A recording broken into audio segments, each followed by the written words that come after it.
1. We are live in the present tense with Sam Stewart, 91.7 FM, WNJR Washington, and online at WNJR.org. Hope everyone is doing well on this Tuesday night. I've got a very exciting show lined up for you tonight. The first half of our Professor Week here on the present tense. My guest on the show tonight is a professor from the WNJ Psychology Department.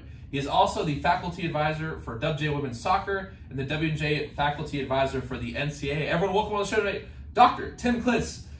Doctor, how are you doing tonight? I'm doing great. Thank you for the invitation. I appreciate it. Yes, I'm really excited to have you here. So Dr. Klitz, one subject that is really near and dear to the show is reading. We like to talk about, like I said before, like what makes a good narrative, what makes a hero, how can you be the hero of your own story? And you've done a lot of research into, reading and the cognitive processes that go along with it. I tried to read some of the papers. I'm not a psychologist, but from what I got, you like to look at the processes that go on when we read. So a lot of people might like reading, but outside of the aesthetics of it, maybe you like this story over the other. When people read, what is happening? Oh my goodness. It's a whole semester to talk about that question. But I'm interested in sort of the vision and perception part of that as a starting point.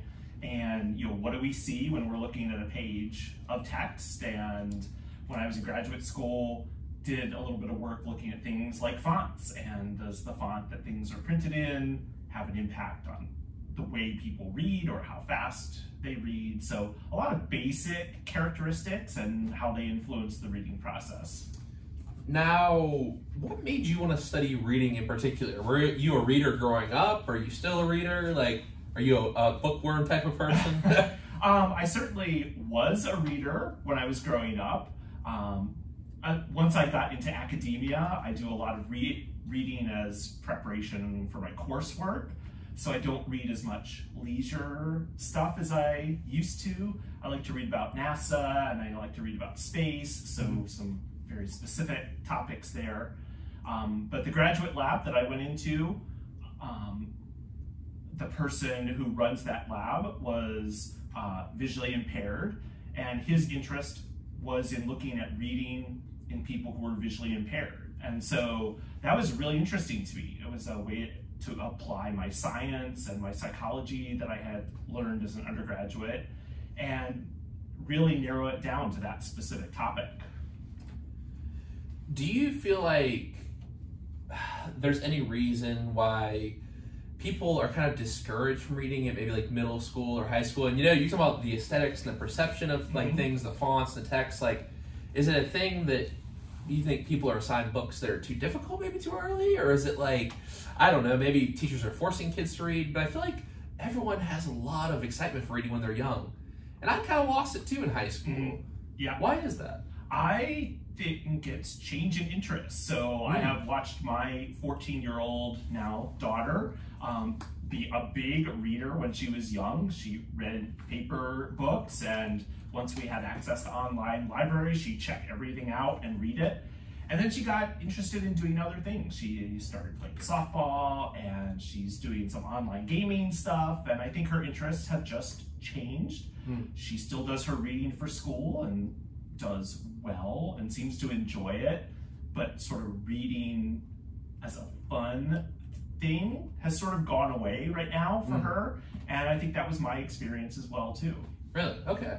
So you think people, if they maybe lose interest in it, they could come back to it? It's not like a thing where people lose their love. Oh, I have bookshelves full of books that when I stop teaching, whenever that's going to be, I am ready to just sit down and read about space and read about sports and read about all these books I've collected and not read over the years. Now, you said space, so why do you take a particular interest in space as a psychologist? Well, I grew up in an era where the space shuttle was sort of the main transport of things to space. And so I watched every launch that I could. It was always a big deal when I was a kid when a rocket launched. So it would always be on TV, like on regular public, CBS, NBC kind of places. And just got really interested in that. And then once the space shuttle accidents occurred, traveling to space was not a thing for 5 or 6 years. And then NASA said, we're going to hand this off to private companies. And we've seen SpaceX and some other places sort of figure out how to do it on their own. Now, I know you said you have a lot of books piled up, but I do have a recommendation. There's this book called God is an Astronaut. It's an epistolary novel where their emails go back and forth. And the first page, this man runs a space, flying, like a SpaceX, something like that, private space company. And there's an explosion. And the emails are about trying to, public relations and trying to build the new space module. So if you get time, that would be really interesting, because there is a whole communications aspect, especially when something goes wrong. So we saw it last week when the lunar lander landed sideways on the moon, and the company had to figure out how to talk to people about that. Was it a success? Was it a failure that it happened that way? So I love the communications aspect. Okay, now, kind of taking it back to psychology, I've been asking people this question a lot lately about sports, about their particular majors, but do you feel like people have any misconceptions about what psychologists? Okay, I'll let you. You know my question. So the biggest misconception is that psychology is psychoanalyst, analyzing people. So would that be like someone like Freud, like people? Right, exactly. Or like even Pavlov's dog, like. right. Even anything like a counseling psychologist. I think a lot of people come to W&J thinking, I'm going to be a counselor. I'm going to help people. And I think that's sort of the perception of what psychology is. And there is a big part of that. We have a lot of our psych students go on to be counselors and work in that field. But psychology is very, very broad. We have people go into HR, we have people go into research, we have people go into law school and teaching, and I think psychology is much, much, much broader than sort of that narrow little slice of what people think it is. Now, with that question, your background is in psychology, but you're a big part of the sports community at WNJ. So how do you feel like those background papers and your master's degree, doctorate, all those things relate to sports? Do you feel like that gives you any unique perspective on sports? So my initial thought that I was going to blurt out was absolutely, positively not. Are you sure? I am, but I do watch sports from a different perspective sometimes, and sort of thinking about what the players are thinking. When you find yourself in a challenging situation as a pitcher, what do you do? What do you have to do when you're staring down the batter and trying to think about what to do? Yes, you're supposed to throw a strike and put the ball in this particular place, but the batter is also thinking that way as well too. So there is definitely sort of a thinking about how we're thinking aspect to sports. And there's a whole boatload of people who do sports psychology, and it's a great way to help people think about sports in a different way.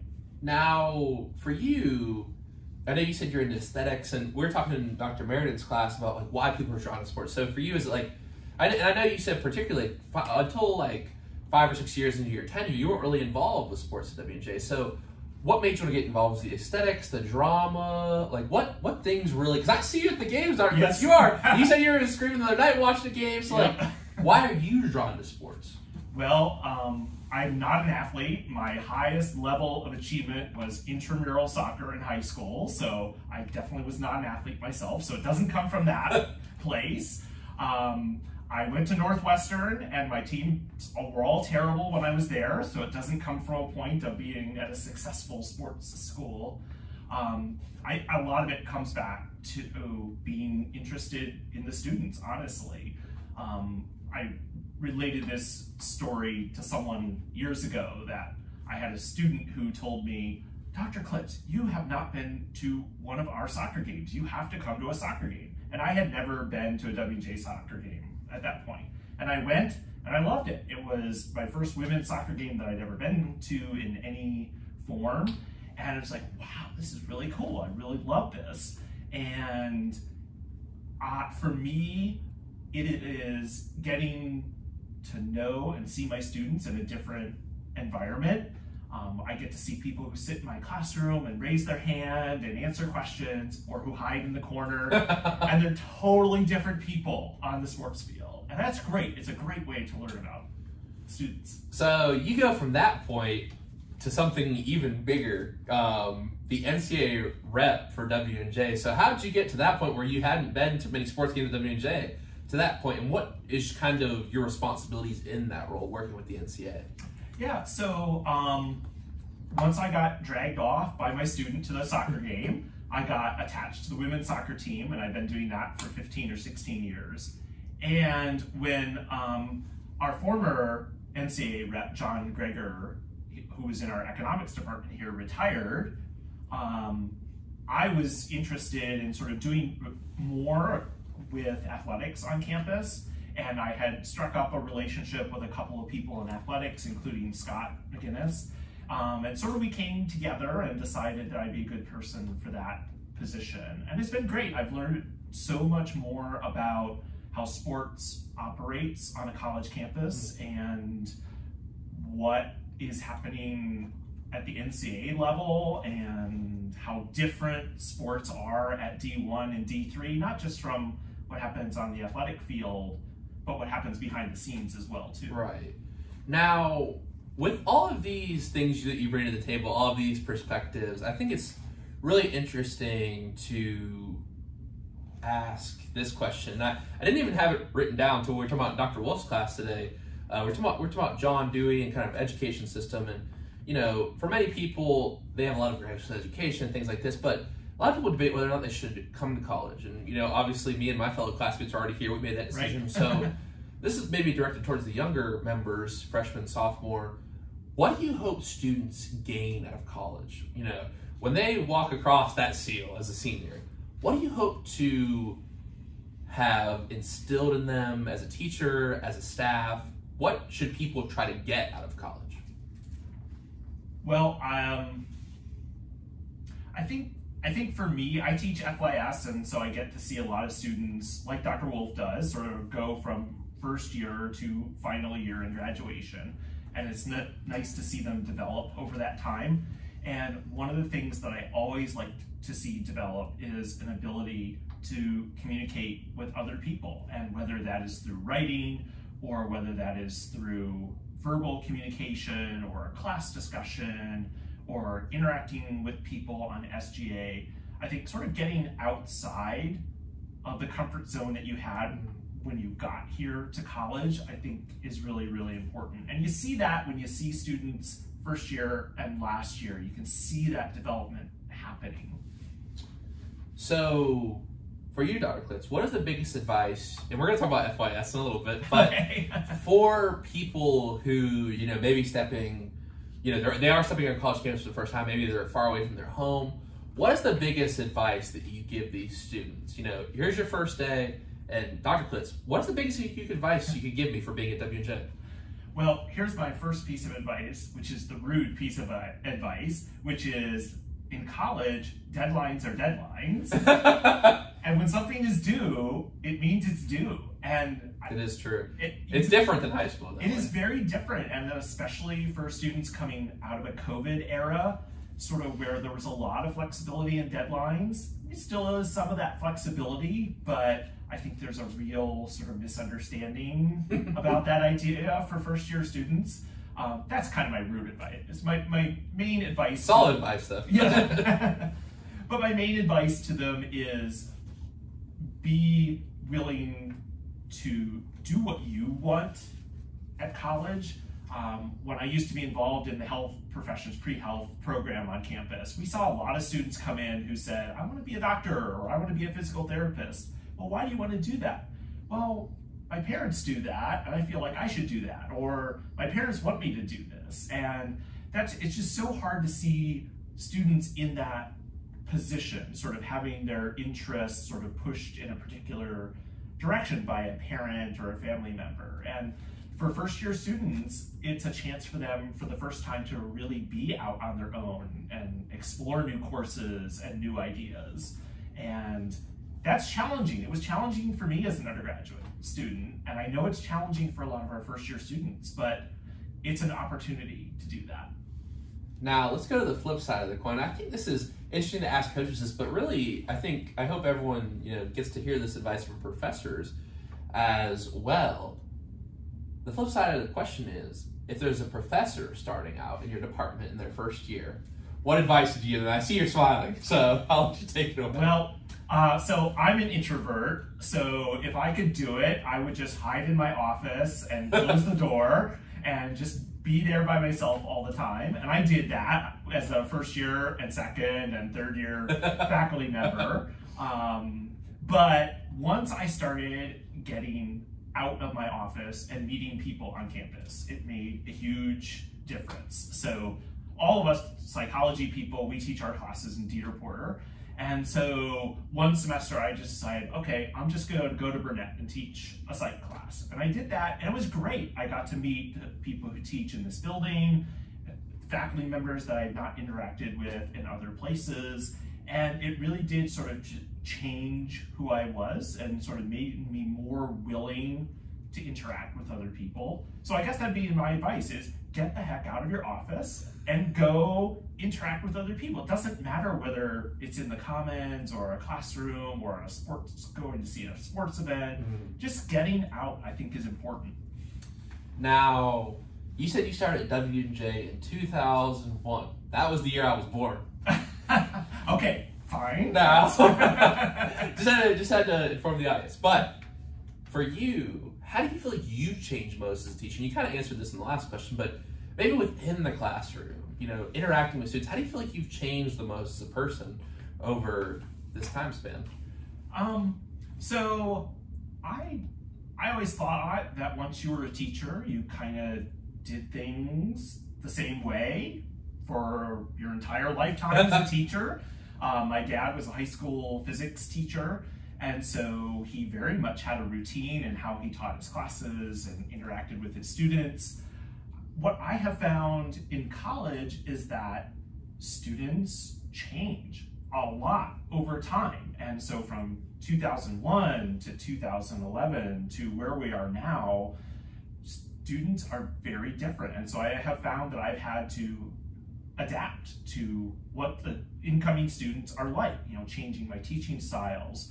I have to be a little more extroverted than I used to be to sort of draw them into the conversations in the classes. And that's been a challenge for me. So to kind of dig deeper on that point there, how do you feel like students and people our age in this society are different than maybe the society we were living in 10 or so years ago? Do you feel like what particular factors have led to this, and what do you feel like how the students operate is different from back then? I think the educational system as a whole is very different from elementary all the way up through high school. I think people come to college with very different backgrounds. I think the students that came to W&J in 2001 to 2005 were probably a different group than we see now coming into the college. Not that they're better or worse in any way, but they just have different experiences. High school and middle school, my daughter's in middle school right now, has become about standardized testing, and you have to take this state test, and if you want to go on and take this next class, you have to pass this standardized test. And you can see the way that it has changed teaching in the classroom, and I think that presents challenges for students when they get to college because they've had different experiences, maybe not as independent of experiences as a student. Well, I was thinking of an example, you and Dr. Wolf both teach FIS. I know that part of it is kind of like establishing the rules for the class and setting kind of like the grading standards and stuff that the class wants. And it's like, he was saying today, it's interesting, like some people just like, give me the rules, I need to pass. And I feel like going through high school, middle school, it's all about, what's your job gonna be? You need to get this class and be this standardized path up through it. Instead of like, and I think, especially when you get to a liberal arts school like W&J, it's like, we're gonna put you in a French class and a European revolutions, you know what I mean? It's like, and it's different. And I think that it allows for some creativity when you get to college, and that sometimes I feel like that's lacking in high school a little bit. But I don't know if that's a fair assessment. Maybe it is. I think it's fair in some cases. I think that there's such a variety of experiences that students have in high schools. That, you know, some students are coming in with a full year of AP and college credit courses, and they're essentially a sophomore by the time they show up on campus. And students who go to schools who had no AP courses offered at their school, and so they don't have the opportunity to sort of do that advanced work, which often is the more creative opportunities that they have. And I think then you get 16 people in an FYS classroom, and it's where do you teach? Do you teach to the high end? Do you teach to the low end? Do you teach to the middle? How do you sort of draw all those different experiences into a single class discussion? Now, it's perfect we're talking about FYS here, because I really wanted to ask you a lot of questions about this. So your FYS is called, or it's on the topic of art and visionary thinking. So, this is a loaded question. Dr. Klitz, what do you think visionaries have in common? What makes a visionary? I know you talk about people like August Wilson, and what is this little internet? You're a Star Wars fan. There's George Lucas is a visionary. I'm sure he's a visionary in your opinion. Yes. So what do you think makes a visionary, and what do you think is visionary thinking? I need one of my FYS students to answer that question for me. Right. Come on. But you're the expert on visionary thinking. No, I'm not the expert. And the students come to a different conclusion every time I teach the course. So, you know, we sometimes do August Wilson, and we do Hidden Figures, and we do a movie about the invention of the intermittent windshield wiper. My FYS students are like, I can't believe you made us watch that movie. And we do, you know, we read some books about what people think happens in visionary thinking, but I don't think there's a single answer to that question. I think the students often focus on different things each year when they take the class and they talk about what it is. Sometimes they'll come to the conclusion that it's something that they are more born with as a skill or as a background.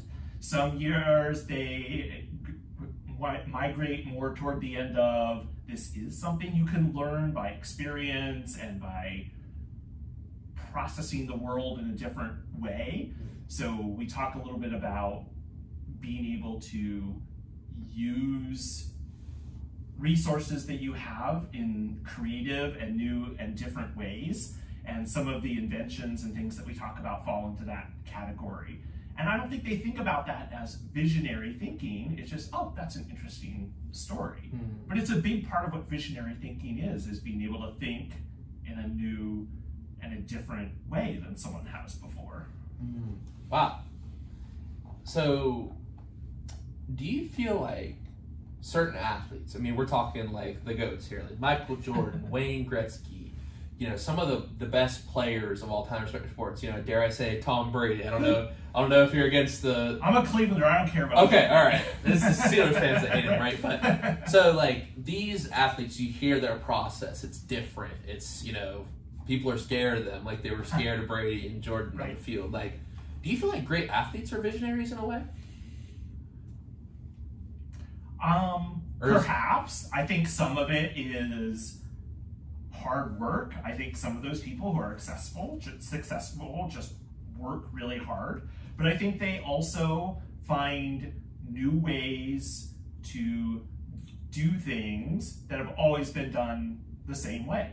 So, I mean, Tom Brady he's an athlete, yes, but he has figured out different ways to use the players that he has on his teams. His teams have not always been full of all-star players, but he finds a way to use what he has, and that is something that we talk about in a visionary thinking context, that you are taking those resources that you have and saying, okay, this isn't the best hand I've been dealt here, but how can I work with it? And so it's a different way of sort of, you know, approaching what you have. Wow, that's really interesting. And maybe I jumped the gun a little bit, but what would you define as visionary thinking? So maybe we don't say what makes a vision, but what, like, if you were to point to say someone and that's a visionary, what kind of qualities does that person have? I guess I would say that is someone who is willing to do things differently. I think a person who is a visionary is someone who is willing to try something new, to try something risky, to try something that has not been done before. And we never hear the stories of the people who try to be visionary thinkers and fail because their ideas don't work. The books are full of all the great stories of, people who've come up with the great ideas and the great inventions. But for every one of those are the failures who have tried that same approach and it's not worked. But you have to try. You can't get to being a visionary thinker without sort of taking that step outside the box and trying something different. So for you, what made you interested in this topic? Because I know FYS, like a lot of professors have kind of a specific interest in, Dr. Wolf teaches death, so right, it's a little morbid, but right. So for you, I know you said you're interested in art and sort of like these artists who have, unique paintings from the Roman era to Impressionism, or just Monet and Rembrandt. Yeah. What made you want to kind of dive into the minds of the great artists and writers, poets? So, long before there was an FYS, I can't remember if Dr. Wolf talked about this when he was on the program, but that course used to be called Freshman Forum. And so long before you were here, and everyone sort of taught consistent articles. Everybody taught the same thing. They could teach it in different ways, but we read, the same things, the Percy, the Only Connect, all the things that people still do in FYS. But there weren't really topic-based courses. And so at that time, I was also teaching an intercession class called Psychology in the Visual Arts. And so I was teaching about, how do we view artwork? What happens when we stand in a museum and we're looking at a piece of artwork? What do our eyes do? What does our brain do? And so the interest came from teaching that as a psychology class. And then when FYS was born as more of a topic, as an excuse to teach liberal arts, I needed a topic because I love teaching the course. And that seemed like a really natural fit. It was a good way to teach about reading and viewing and getting new experiences. And so that sort of psychology interest in art translated into my first FYS courses, which were completely about art. And then at some point, I was getting bored with the art stuff, and so I wanted to add in sort of the visionary thinking piece, and it sort of morphed into this two-part thing. And I taught FYS this year, and the art piece was almost all gone this time through. So it was very much on the visionary thinking end. The evolution of a course. There you go. As it happens. That's interesting. Now, let's say I'm looking, I just told you I was in the DC Museum of Art, just standing there, and I'm looking at Van Gogh's wheat fields, and I'm just like, wow, this is beautiful. And I can't stop looking away. I look at a painting from Monet, and it's really catching my eyes, like the colors and, just the way the water lilies sit in the water. We can go through all different kinds of examples. What's happening? Because, this is really cool, because I've always wondered this. It's like, why do people feel drawn to certain, like sometimes, like, I'll walk past, a piece of modern art that maybe has like red and black, and it's just kind of, just kind of colors. And some people feel really drawn to that. Maybe I don't, but like, it's like, why do certain people feel drawn to certain pieces that way? What are we doing when we're standing looking at art? Well, so there's the boring answer to the question, which is our visual system prefers certain kinds of things. So we prefer change. So as I'm sitting here looking at the big red wall, there's no change there. There's nothing interesting about that wall. But if I look up to the ceiling, there's white and gray and light and dark. And so change is something that attracts people's attention. There's nothing interesting about that. That's just how our visual system works. So we're drawn in those ways. Right. But the more interesting way is that we definitely have preferences for what we like to look at. So, I'm not particularly excited about modern art. I kind of walk through that section of the Carnegie downtown, like, oh, this is interesting. Right. And then I'll walk over to a sculpture of a Greek god. It's like, oh, that's really interesting. And I think it's your experience, and I did a lot of reading about Greek and Roman history through my Latin classes when I was in school, and I think that drives interest as well too. And so there's sort of a perception piece of it, and there's sort of a, what are your experiences been? Well, I think I'm totally blanking on the name of the piece, but there's two pieces in the Carnegie Museum that really stand out. There's the one of Jesus with the family, and it's a really big painting. Yes. I don't know if yes, I know what you're talking about. Yeah, and it's like the one man's supposed to be modern science, and the other people are supposed to represent faith. And like it's interesting, but it's like I feel like through my experiences, one of the paintings that really stands out there to me is there's one. I totally blanking on the Greek gods, or maybe it's Roman gods' names, but there's the blood of one of the fallen gods that's turning into flowers, and there's two geese in the background. You know the painting I'm talking about? It's very symbolic. Yeah. You have to sort of think when you're looking at the piece of artwork, what does this represent? Like those two are very symbolic. And I feel like some people maybe who's the guy who throws the paint on the right. Jackson Pollock. Jackson Pollock. Yeah. Like maybe some people really enjoy that. Absolutely. But it's like I enjoy those symbolic paintings. Like especially I feel like religious works have great power in that. Right. And the time period, if you know something about the historical aspect of the time period, then you can look for that in the painting and how a character might be represented during that time period. It's great. And I don't try to when I send my FYS students to the Carnegie to look at art, I'm not trying to instruct them to do any of that. I just want them to look, because not everyone has had that chance to sort of go and just wander around and look without an assignment attached to it.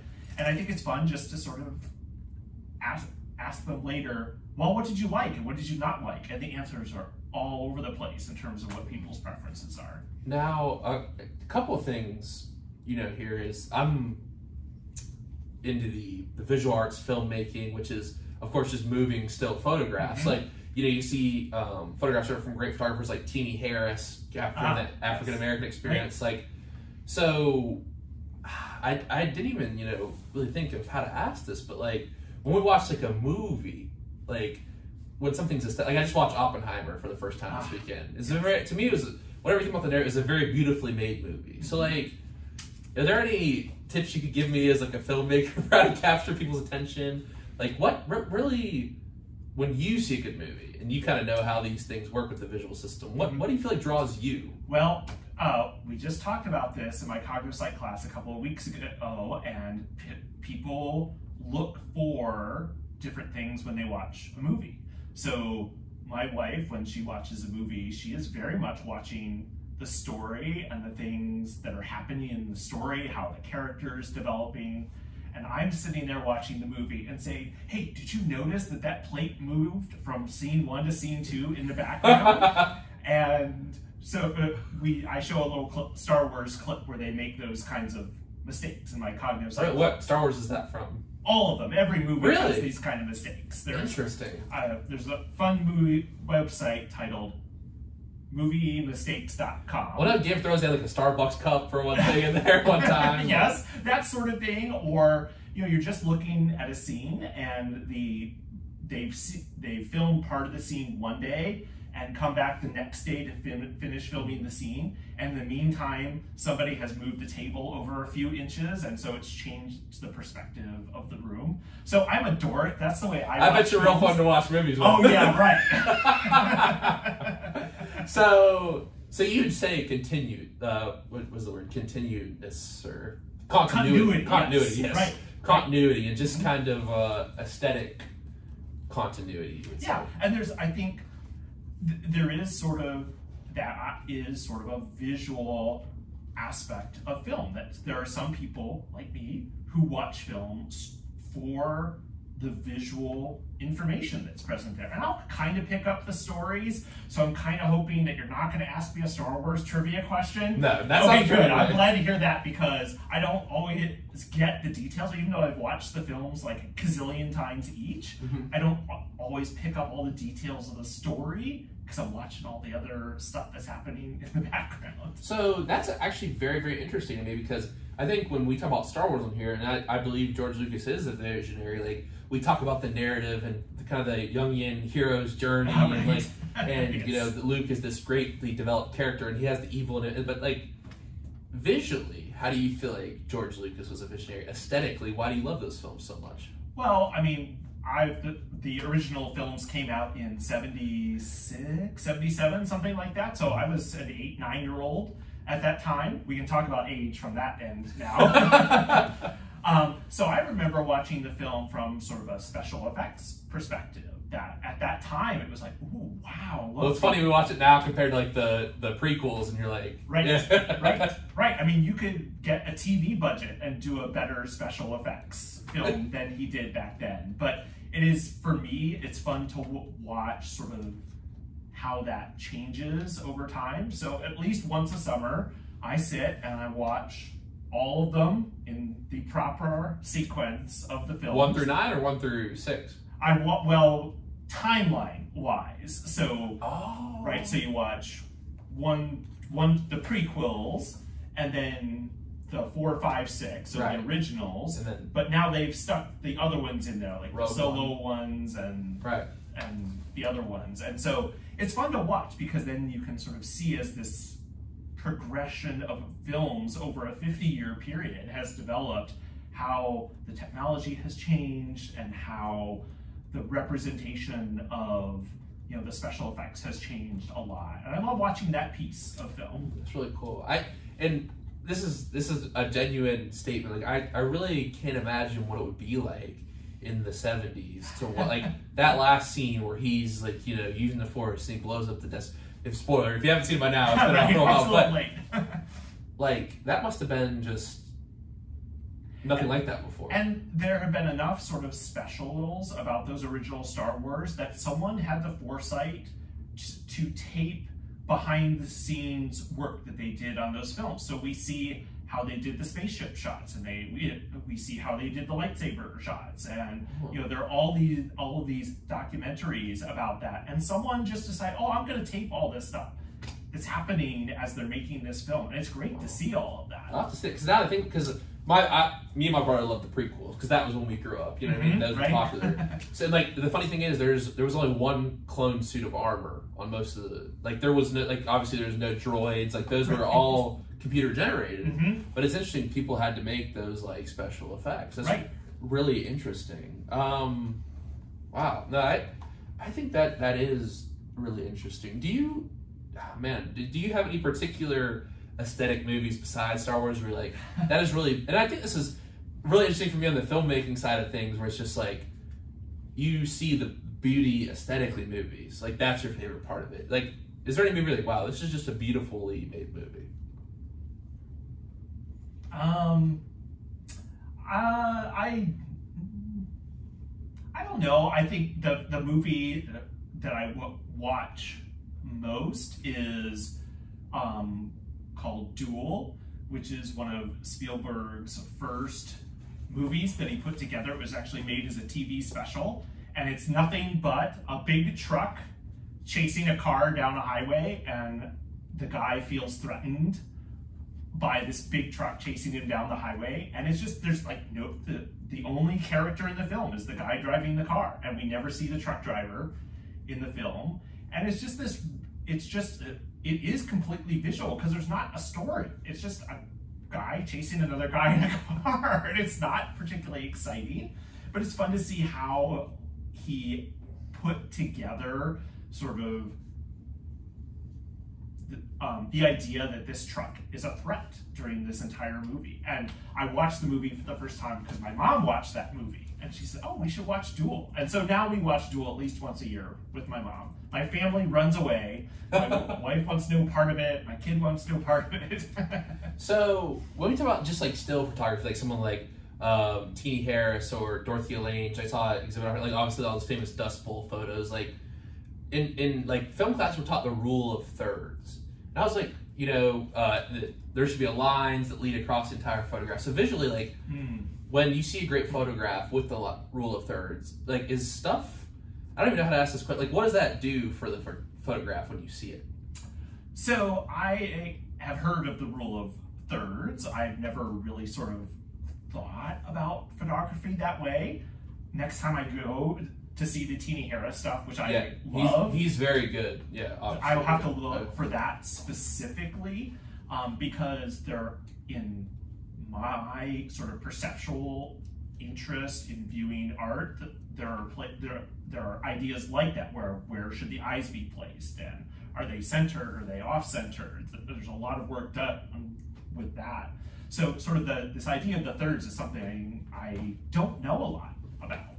That's interesting. It's one of those things I think you get taught about in photography. Like, I didn't know about it till I came to college, but it's like you kind of notice all those good photographs. You're like, well, that kind of does all take up all 3 quadrants of the thing. And there's 9 boxes. Each thing has a box in it. It's like interesting. There's a famous photograph from T. Harris. There's a young child with boxing gloves on. I remember that one. Yeah, and it was like the ropes are perfectly going across, and like he's kind of centered, but he's got his body in all 3 quadrants. You know, I'm running home right after this to go find that picture. It's a great picture, like, and he's obviously from Pittsburgh as well. Yep. T. Harris, yeah. Yep. And I know you said you taught fences, and I've been to the August Wilson Museum. Yep. What a movie Fences is. It was great. I taught it for a couple of years, and we talked about it sort of as storytelling and in relation to the T. Harris photography, because there was some time overlap in some of those films, and so I have sort of moved away from that film for now, anyways. But I really want to get back to the T. Harris stuff, because it's we're really lucky to have not only the stuff they have at the actual museum, but they have his entire collection archived online through the Carnegie site. And I've had students go and sort of pick pictures that are their favorites. And I think Dorothea Lange is a really good one too. They had an exhibit on her in DC. Those photos of the Dust Bowl, man, it's just really special. But I do want to say, I think that as someone who's into film, like that performance from Viola Davis and Denzel Washington is so good. Yeah, and again, it's it's a totally different type of film than something like Star Wars, because it's very simple. It's done as a play, so it's very conversational, and I think that's something that my students were not used to. That it was a different film experience to watch that. And I had to read the play as well that year that we did the film, and sort of had them compare how the film was or was not taken from the book. That's something I have to get back to. Well, I haven't seen Dune, but I saw Dennis Villeneuve said that people are kind of moving away from that action. They want the younger generation, I guess he's referring to, like, kids in college right now who are filmmakers, want longer films. Are kind of like, there's a shift back to this sort of dialogue-based movie with action sprinkled in, because for a while it was big explosions. Yes, right. But like something like Oppenheimer was 3 hours, but it was very well done. Did you see Oppenheimer? I have not seen Oppenheimer. I'm thinking about whether I have to watch it first and then decide whether that something that would work in my FYS class. Yeah, it's a marathon. It is a marathon from what I've heard, but I've heard it's great though. Well, it's funny, the attention span of paying dog. Do you feel like that's been affected by phones? I know you look at different kinds of art, like I know you're smiling, so I know you got thoughts on this, because we're talking about some of the greatest movies, like Godfather, Scarface. You know what I mean? Like, these classic movies, 3 hours. Titanic, really long. Yeah. But classic, a beautifully made movie. Yeah. But are you worried about that, phones for the arts? Or do you think people will just adjust? Because like even art museums, there's people like on their phones walking around. Oh yeah, those are totally different experiences, and in the teaching literature, there's lots of research done on attention span in classroom times, and that's part of how we have to adapt as teachers, is that we know that's happening, and so we can't get up there as a teacher and lecture for 50 minutes in a class, because that doesn't work as a style. With changing attentions and shorter attention spans, we'll do an activity, we'll do a discussion, we'll do a lecture, we'll do a lab, we'll do a statistical analysis. So sort of moving rapidly from one thing to another. I appreciate that you try to change that up. Yes. So do you feel like you're, even, kind of, I want to say like psychoanalyzing yourself, do you feel like your attention span has gotten shorter since the end of the phone? Yeah. Really? Okay. Yeah. I can still sit and watch a long film. So But the temptation is to run off and do something else. If I'm in my house, it's like, oh, something needs cleaned, or I should be doing laundry, or, so I'm running to do all these other things. And I do have that temptation to go off and do other things instead of just sitting there and watching. Is there a particular favorite course that you teach? I know it's tough, but not like a specific class. Okay, it's FYS. Okay. It's FYS Okay. by far. It's not even close. Don't tell any of my psych department people that. But, I love teaching FYS. I mentioned it before, sort of being able to follow a group of 16 students through their 4 years. And most of the time they abandon me and go off to their majors and have new advisors along the way. But I keep an eye on what they're doing and sort of track what has happened to them over the years. And one of the things I do during their senior years, I will write to them, and I just did that a couple of weeks ago and said, hey, what are you all up to? And I get these great stories back about how they've developed and how they've changed and moved on to different majors. And I don't get that in a regular traditional class. I'll get to run into a student there. Maybe I get lucky and run into them in a second or a third class along the way, or they're my advisee along the way. But FYS is just it's this different thing. You have them from orientation all the way through graduation. And that's really appealing for me as a teacher. Oh, that's awesome. And for students who want to become, visionary thinkers, and for someone, let's just take it, because all I know about is like the creative arts. That's some of the things that I really study. And I think philosophy to a certain extent too, but great people throughout philosophy, they've had some interesting backgrounds. But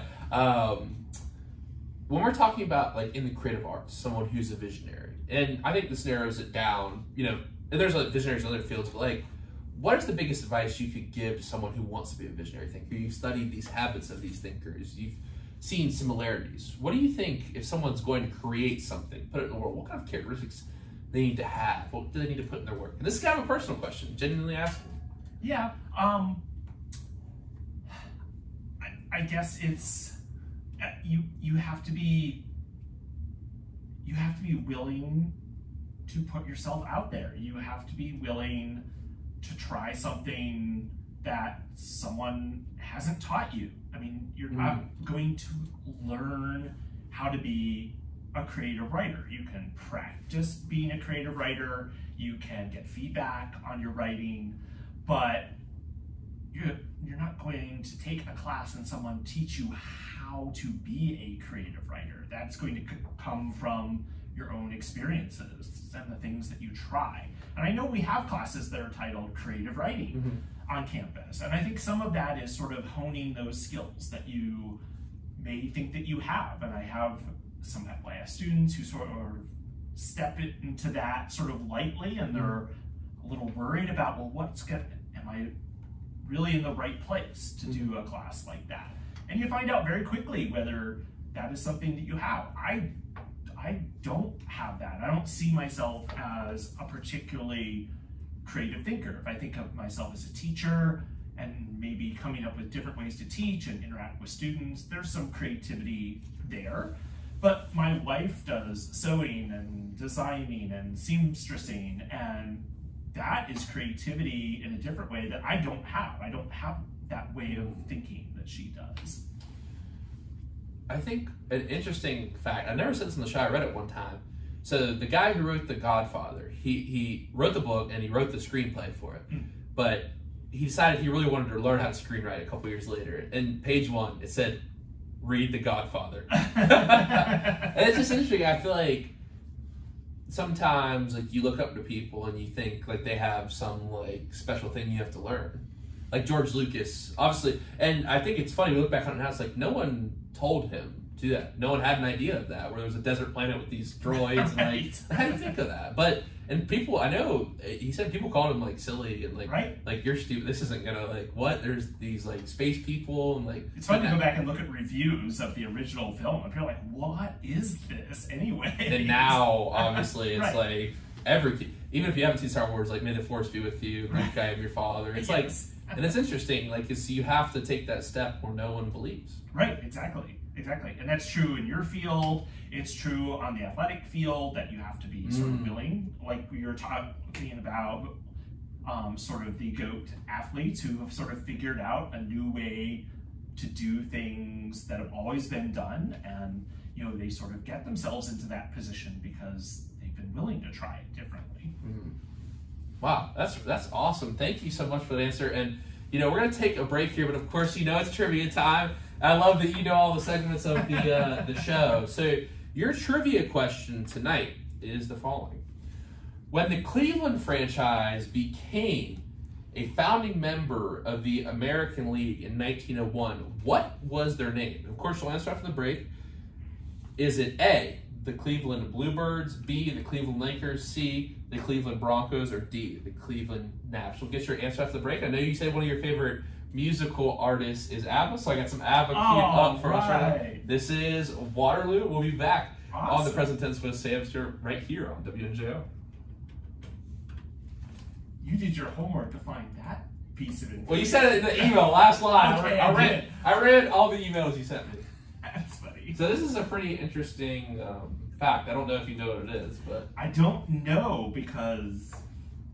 But I didn't know like Cleveland was one of the founding members of the American League. Yeah, they've been around and losers for a long time. Well, Ken Burns' baseball is a really interesting series about like the 1860s. Yes. Like that whole kind of Abner Doubleday thing is kind of a myth. Like it kind of just evolved. Like there were people playing during the Civil War, and like it's got this really interesting. And then obviously like, Ted Williams served in like World War II and Korea. It's like very intertwined with American history. Gosh, it feels like forever that series came out. I remember watching it, but it feels like forever ago that I watched that. Made it. So my aunt is the assistant director at the Holocaust Museum, and she they actually just released one about the Holocaust. All right, it's coming out soon, but she got to meet Ken. Oh, yeah, awesome. And like talk to him, and some of his assistants do like a lot of like the busy day-to-day work of like interviewing people and stuff. He kind of just does the master. Right. Because he's, I mean, I'm probably the greatest documentary maker of all. He's got one about national parks and the Vietnam War, but it's funny, he's kind of, because he has that style where it's like the panning camera and the photos and the interviews. Like that was a really interesting style. And it was different. It was a different kind of thing. I remember watching it and thinking, wow, this is really kind of unusual. It's really good. Yeah. Especially if you're a baseball fan. It is, and it's lengthy too, right? It's that attention span thing. If I sat down to watch that now, I don't know that I could sit. I mean, it was like 9 or 10 parts. Each of them were like 2 hours. Yeah, it was good. Yeah, there's we watched a really like the different styles of documentary is interesting. We watched one in class called Harlan County, USA, about the coal miners in the 70s. It was really interesting. Very kind of, I think, similar story to what happened here with the unions and people trying to strike and stuff. Very interesting. Like I think that's what interests me is like those narratives that persist over time. Like I just read like I got into some class. I read like The Jungle by Upton Sinclair, and I was like, oh gosh, wow, this is a great book. Or like Catcher in the Rye, Clockwork Orange, like. They still have it at Barnes & Noble. I'm like, what's up? Why do they still have these books, you know, from a long time ago here? Right. You know, and it's like, wow, this is like such a good, or Animal Farm. You know, I just read that, George Orwell, Burmese Day, like 1984, like these, right? Brave New World, like all these kind of class. You're just like, wow, this really persists through time. And like every once in a while, I go back and read 1984 again. Like, wow, this is really interesting in the context of where we are now. Well, it's Animal Farm. I think I had never read it before. I don't know how I'd never, but I finally got around to reading it. I was like the way he predicted like what would happen in the Soviet Union is just like crazy. And 1984 too. So it's I don't know. I think that like that when I saw that you were teaching people about like what it meant to be a visionary and all that stuff, like I was really interested. I'll put another song in here so we have but it's hard, right? Because there isn't a single answer to that visionary question because people are. Let's put in some Neil Diamond. That's good too. Okay. I just saw something was up. I didn't know that song was short, but we got time here. He likes me to play the top of the news, the top of the hour. So I saw you really did. So James Taylor, he sung, if I'm correct, In My Mind I'm Gone to Carolina, right? So we always play that song. That's a good song. But I saw, who else did you say you liked? Simon and Garfunkel when I was in college. Right. So did you watch the Paul Simon tribute concert? I did not. It was good. My mom made me watch it. Because I didn't realize how many like popular songs, like, they had like the Jonas Brothers, Dave Matthews. It was really cool, but I didn't realize like how big like an influence he was in music. Yeah. Super talented. Very talented, and again, a variety of different types of songs too. So when I was in college, that's what I listened to, and James Taylor, and I listened to some of your other students who come on, or Dr. Wolf who comes on. It's like, who the heck are they talking about? Dr. Wolf is a big metalhead. I can tell, and I'm like, I have no idea who that person is. Well, he's talking about. I like grunge and kind of new metal, but like he's like into like death metal and like thrash and stuff. Well, he was in like a punk band, like he playing bass. Yeah, I mean you could tell right from the long hair. See, this is what I learned when I listened to this shit. What am I gonna do when you're not here?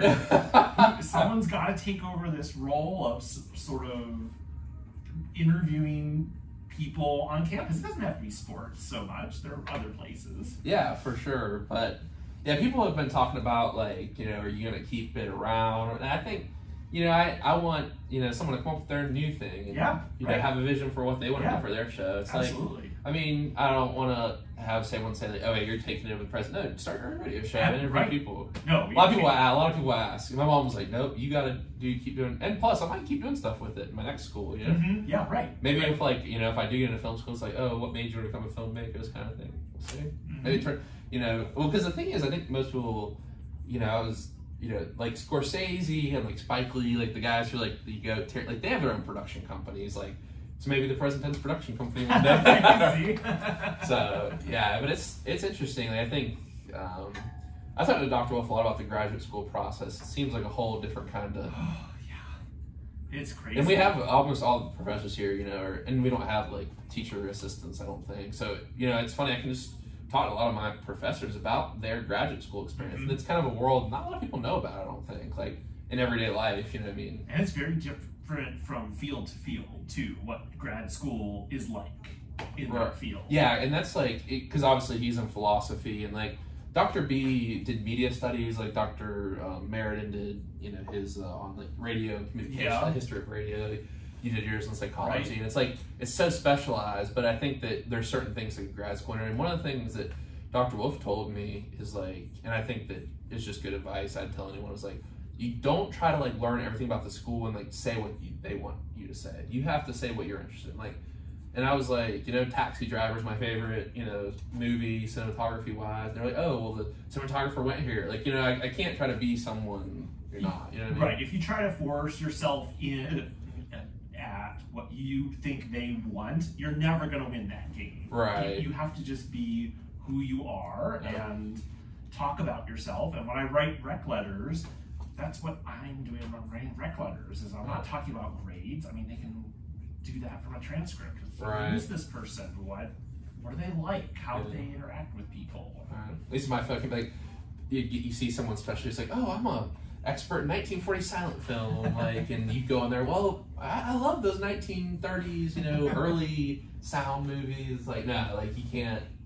You try to act like something. I think that's a big thing too. I learned in college, like, you got to be authentic to who you are. Yeah. Because you're just not going to be very happy if you're someone you're not.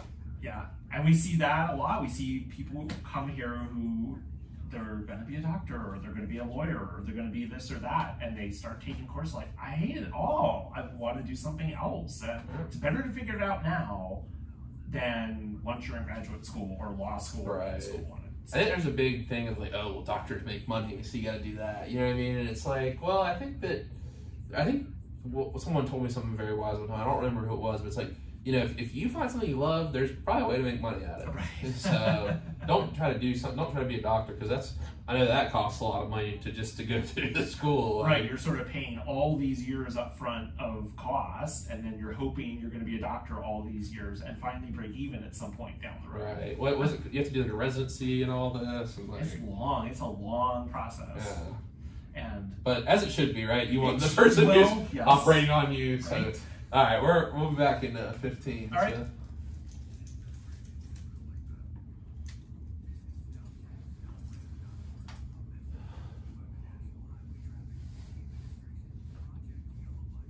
is it really 9? And we are back on the present tense with Sam Stewart, 91.7 FM, WNJR Washington online, WNJR.org. Hope everyone is doing well this Tuesday night. We are talking with Dr. Tim Klitz tonight. And before the break, we asked Dr. Klitz his trivia question. The trivia question for tonight is, when the Cleveland franchise became a founding member of the American League in 1901, they were originally named this name. Was it A, the Cleveland Bluebirds, B, the Lakers, C, the Broncos, or D, the Naps? D, the Naps. That is actually incorrect. Oh. It was the Bluebirds. That's really interesting. Yeah, so okay. The whole history of it is the Grand Rapids Rustlers were founded in Michigan in 1894 and were part of the Western League. In 1900, the team moved to Cleveland and was renamed the Cleveland Lakeshores. In 1901, the team was renamed the Cleveland Bluebirds, became one of the 8 charter members of the American League. That might be a good question for a baseball person, especially like the founding members of the leagues. And it's interesting, I hate to say it, but you probably remember the days when there wasn't interleague play. Or there wasn't. It was just like you just played the interleague teams like once a year. But now every team plays every team. Right, exactly. Or even that not was all, a big right? thing. Yeah. Before that, you never played the other team World unless Series you got or to the World All-Star Series, games. Yeah. right? That's the only place you got to that. And then they changed it that you played a few select teams. So Cleveland would always play Pittsburgh because that was a good geographic rivalry. But now it's this full round robin of playing the other teams. It's like, we're back to where we were before. Yeah, I mean, I feel like, I don't know. Well, the whole discussion in like the NBA All-Star Game and the MLB All-Star Game to some extent, like it's like, it's like, I think it used to be special because if like All-Star Game was in your city, you never got to see, like, if you're in the AL, you never got to see like Mike Schmidt play or like, or you're from the NL, you never got to see Ricky Henderson play for the A's, you know what I mean? Like, so I know you're a big Cleveland sports guy. So have you stuck with those Cleveland teams? Has Pittsburgh made any draw on you? Like, are you Steelers at all? No. Steelers, definitely not.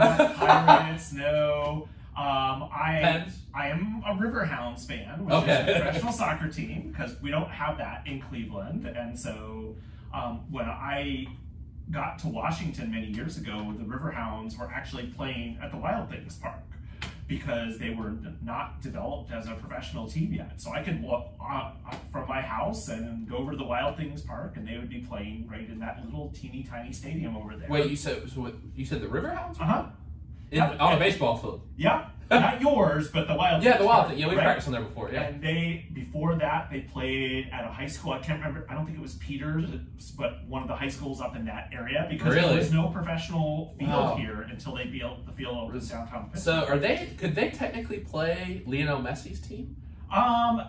So wasn't it like a thing where they might have hosted Messi's team? So there used to be this thing called the U.S. Open Cup, where you'd have the MLS teams, so Miami is part of that. Right. And then the next league down is like the Pittsburgh League, and then there are leagues below that. So it's like an inter-league play like they do like in English. We have NCFC in North Carolina. I don't know if they're in the Riverhounds League. Are they in the Riverhounds? NCFC? I believe they used to be the... used to be called Rail Hawks. Right, so I don't think they're actually in that league. There's a lot of turnover in that USL, that minor league soccer league, so I don't think they're actually in that league anymore. Okay. They may actually be one league down. But it used to be the way the US Cup was. That would have been crazy if Messi would have... They would have had to put in like extra bleachers. Right, but the problem is, so we played Columbus Crew last year, which is an MLS team, and that was in Pittsburgh.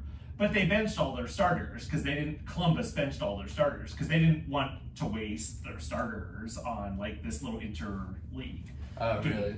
So we beat them. And it's like, yay, we beat an MLS team. But it's like, we beat the MLS's second team, really, is when we beat. So that US Open Cup thing is kind of just I got you. Died over the years. So what do you think that, and I think we like to talk about the AFC North on here, obviously being a Pittsburgh radio station, but do you think the Browns, with Deshaun Watson at the helm, what's their ceiling next year?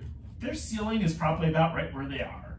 So 9-8, 10-7 maybe is probably what their ceiling is. I don't we haven't heard a lot about how Chubb is doing and Yeah, whether they're going to trade Chubb. That was a horrific injury. It's hard to watch. It was very hard to watch, and you knew at that moment the season was over because he was really, it's not Deshaun Watson that's the star player, it's Chubb that's the star player. And somehow they won all these games with all these backup running backs, and we were talking about Flacco coming in. Say what you said on Facebook, that was funny. So Flacco had won all these games for Cleveland, and his history is he played for the Baltimore Ravens and had beaten Cleveland up every time. He was like 18-3 against the Browns. And so the day before our last playoff game as Cleveland, I posted on Facebook, I said, Flacco is going to show up on the field and he's just going to rip his mask off and he's going to say, screw you, Cleveland, one more time. And of course that's what he did. He threw all these interceptions and was absolutely terrible in that last game. So I was mostly just being facetious about that, but it turned out to be exactly that way. I mean, CJ Stroud's very good, so y'all lost to a good team. But yeah, oh, absolutely. Yeah, I mean, it'd be interesting to see how the guards do this year. I mean, they're one of those franchises who does a lot with, in terms of like the salary cap, they do a lot with a little. Yes, they are definitely small salary. They don't spend a lot of money. I know Pittsburgh is in that same kind of boat. They don't. Yeah, they're a lot better than Pittsburgh, though, in terms of like the last 10 years, obviously. Yeah, and it's been. I know when I was a kid, I watched the Pittsburgh Pirates because that was the years where they were really great. The We Are family and right, all that. Exactly. I remember Willie Stargell and watching Kent Tekulve and all those folks who played back then, and Cleveland was terrible back then, and so I think, I don't know, Cleveland has sort of gotten to the edge a couple of times, but never really completely broken through, and they've got new manager. It's hard. There's just not enough money to sort of get those top-notch players. I think I was talking about the strategy in baseball now.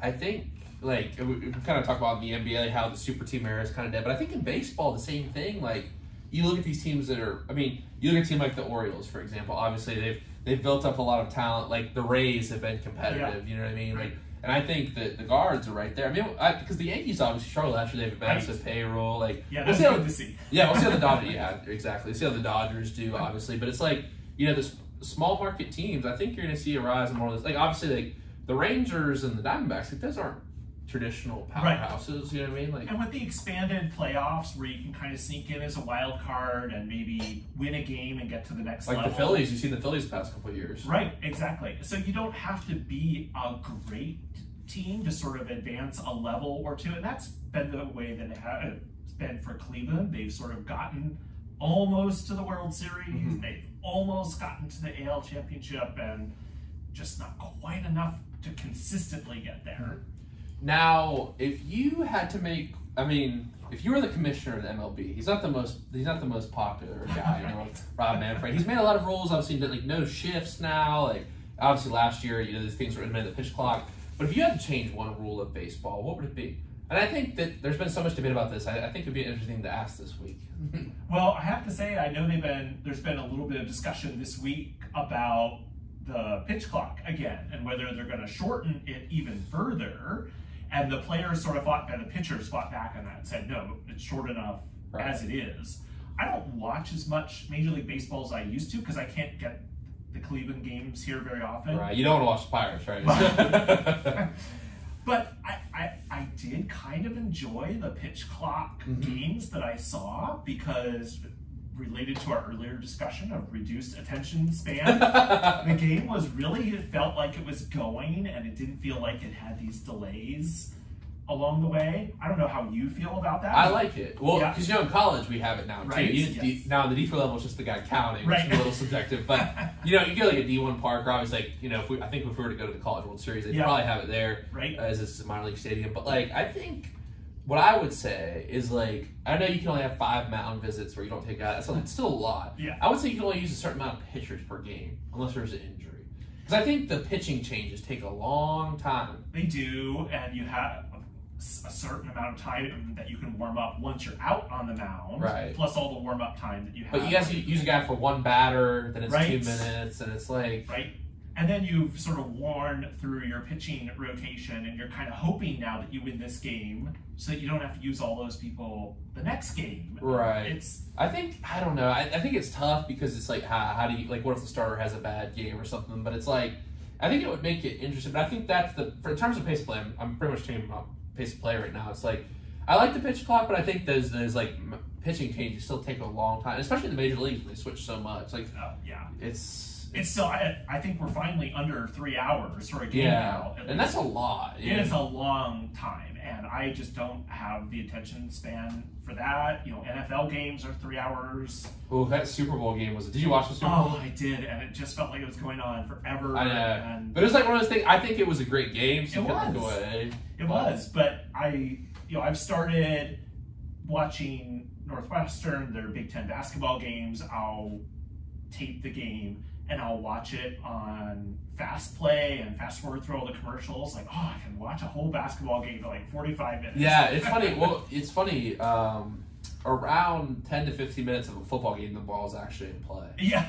No, really, because there's huddling and there's Yeah. commercials, and the Super Bowl's the worst. There's commercials and the halftime show. I mean, I thought it was all right this year. The Big Ten Network does that for their football games during the season. They're called Big Ten in 60 or something, and so they'll just slash out all the commercials, all the huddles. They'll just do the plays. So it's like a condensed game. A condensed game. Yeah, that's all you need. Yeah, right, exactly. And it's hard because if I have my phone in my hand, of course, it's doing the updates all along, so I know what the result is.